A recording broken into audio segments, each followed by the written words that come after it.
Kita lihat saja bahwa Nadiem Makarim sekarang ini sudah ditetapkan jadi tersangka. Apakah ada keterlibatan-keterlibatan lain? Di era kepemimpinan Jokowi begitu kan ya, sudah banyak menteri-menteri Jokowi di eranya banyak yang ditangkap karena akibat korupsi besar-besaran. Tidak tanggung-tanggung begitu kan. Tidak tanggung-tanggung, bukan 1 M, 2 M, ratusan miliar bahkan triliunan. Nah, Kejagung ini lagi mengusut dugaan korupsi ya yang dilakukan dugaan ya kepada Nadiem Makarim ini begitu kan ya. Kabarnya merugikan negara sampai 1,9 triliun. Bayangkan, ini angka yang begitu fantastis begitu. Apakah nasibnya Nadiem Makarim ini akan sama dengan Tom Lembong? Tidak ada aliran dana tidak masuk kepada dirinya. Apakah prosedurnya sama begitu? Apakah nanti Prabowo akan mendapatkan abolisi? Kita tunggu saja. Ini nampaknya banyak muncul narasi-narasi itu begitu. Ada yang mengatakan ya ini harus bongkar. Apakah ada dugaan keterlibatan seorang mantan presiden ya seperti Jokowi dan sebagainya. Apakah dugaan-dugaan ini muncul begitu kan? Nah, lantas bagaimana dengan soal dugaan yang sekarang ini kabarnya begitu kan ya? Ada keterlibatan-keterlibatan. Dugaannya begitu kan ya? Tuduhan ya terhadap Pak Luhut ya diduga terlibat soal proyek laptop 9,9 triliun di Kemendikbud ya. Ristek ini begitu kan. Apakah dugaannya akan muncul satu persatu? Siapa perusahaan yang yang menyediakan begitu kan laptop itu begitu. Kalau toh pada hakikatnya Chromebook ya sistemnya adalah OS ini akan bekerja sama dengan Google dan sebagainya begitu kan. Saya kira dengan angka yang kerugian negara 1,9 triliun ini begitu kan ya, saya kira tidak akan dinikmati oleh sendirian. Ini pasti banyak begitu. Jadi saya kira ya dengan adanya seperti ini maka masyarakat akan bertanya-tanya siapa di balik ini semua. Ngeri. Apakah Jokowi akan mungkin dipanggil begitu kan sebagai bentuk pertanggungjawaban atau diperiksa begitu kan? Setuju nggak kalau seorang Jokowi ini diperiksa begitu? Saya pribadi setuju begitu kan biar menemukan titik temu. Coba kita bayangkan mulai dari Nadiem Makarim terus kemudian Tom Lembong begitu kan ya. Ini kabarnya tidak ada kerugian negara dalam dirinya, ya. Apakah mengalir kemana begitu? Apakah kebijakan-kebijakan yang dilakukan Tom Lembong dengan Nadiem Makarim ini atas perintah presiden atau bagaimana? Ini banyak masih multitafsir yang berkeliaran begitu. Ini kan ngeri-ngeri sedap begitu. Orang melihat bahwa wah ini jangan-jangan korban Mulyono. Jangan-jangan ini korban geng Solo begitu kan, ya. Jadi mantan Kemendikbud Ristek ini Nadiem Makarim ini harus buka suara jika memang ada kesepakatan dengan dugaan ya dengan mantan presiden ya seperti Jokowi begitu kan alias Jokowi ini terkait dengan pengadaan laptop Chromebook agar tidak dikorbankan sendirian. Siapa di balik ini semua begitu kan ya? Menurut Hotman Paris ya, ini tidak ada kerugian, artinya tidak ada dana yang masuk kepada Nadiem. Walaupun tidak ada uang yang mengalir kepada Nadiem begitu, tapi secara prosedur meloloskan dengan regulasi yang ada sehingga memperkaya orang bisa saja juga kena begitu kan. Salah satu yang kemudian spekulasi ini menurut Direktur Eksekutif Studi Demokrasi atau SDR Hari Purwanto saat diangkat menjadi Menteri Jokowi begitu oleh Jokowi ya tentu Nadiem ini memiliki kesepakatan konsensus yang kemudian konsensus ini begitu kan sejak awal apakah Nadiem menawarkan diri atau bagaimana begitu kan ya.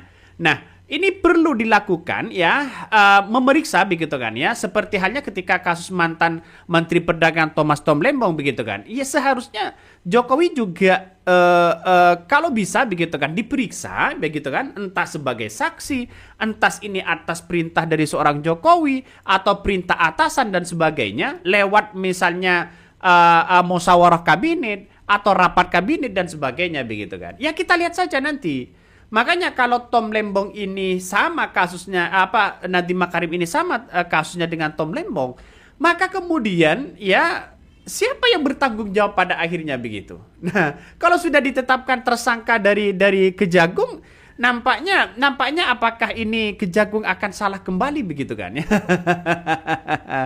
Jadi kan ngeri-ngeri sedap pada akhirnya. Jadi orang-orang sekarang ini menganggap bahwa wah ini gimana begitu kan. Nah lantas bagaimana dengan mengingat lagi soal tuduhan ya terhadap Pak Luhut ya yang diduga terlibat ya proyek laptop 9,9 triliun ini di Kemendikbud. Makanya yang saya katakan tadi ya Pak Luhut juga kita menurut saya pribadi seperti Jokowi dan Pak Luhut ya diperiksa aja walaupun sebagai saksi dikait-kaitkan dengan Chromebook ini begitu kan ya, walaupun sudah jelas-jelas di depan mata itu adalah bagaimana Nadiem Makarim meloloskan proyek ini begitu. Padahal menteri sebelumnya begitu kan ya, kalau nggak salah takut meloloskan Chromebook ini begitu kan, karena tidak sesuai dengan standaritas siswa. Mungkin ya yang harganya laptop 2,9 juta dijual dianggarkan 10 juta ini kan bermasalah juga. Atau sistemnya OS-nya begitu kan ya, yang kemudian tidak standar.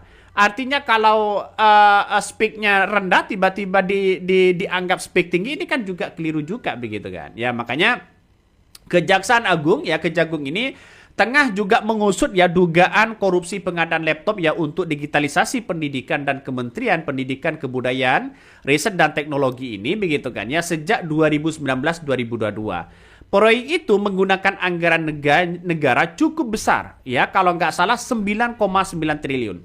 Nah itulah yang kemudian kala itu kabarnya begitu kan pihak kemaritiman dan investasi ya Jody Mahardi angkat bicara soal tudingan ya Joko Edi Abdurrahman yang menyebutkan bahwa Luhut Binsar Panjaitan ini mengakuisisi saham ya Zirek dan terlibat dalam proyek pengadaan laptop Kementerian Pendidikan Kebudayaan Riset dan Teknologi. Ini masalah dugaan-dugaan yang kemudian muncul begitu kan ya. Menurut Jody, tuduhan tersebut adalah tidak benar. Ya, hal ini sudah semakin luas begitu kan bahwa Zirek itu bukan akuisisi, bukan punya Luhut dan sebagainya. Dan inilah yang kemudian dikait-kaitkan begitu kan dari orang ya Nadiem ini laptopnya beli di mana?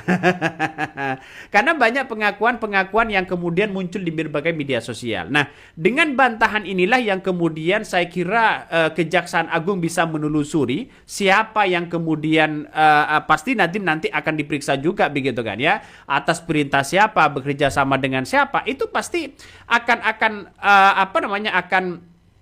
orang-orang akan melihat itu begitu kan ya. Apalagi soal bagaimana Jokowi yang kemudian diduga begitu kan ya akan berpotensi ikut bertanggung jawab di kasus dugaan korupsi Chromebook Nadiem Makarim ini.